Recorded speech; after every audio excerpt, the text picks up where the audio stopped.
शिकायला, ऐकायला मिळतात आणि खूप फायदे पण असतात आजी-आजोबांसोबत राहण्याचे, जे आपण आपल्या जनरेशनने अनुभवलेत. हो. सो आपण पुढच्यांना द्यायला हवेत ते, हे गरजेचं आहे.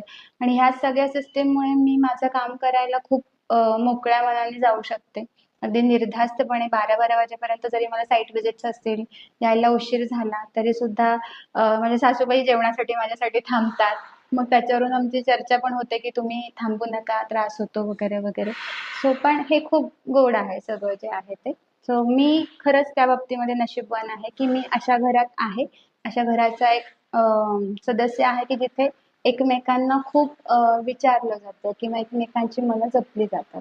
सो येस, त्या बाबतीत मला बिलकुलच स्ट्रगल नाहीये. किती सुंदर गोष्ट सांगितली तुम्ही आता, की आपण ज्या काळात जगलो आहे, म्हणजे आपण आजी आजोबांसोबत आपण सगळं लहानपण किंवा आपण कधी असं वेगळं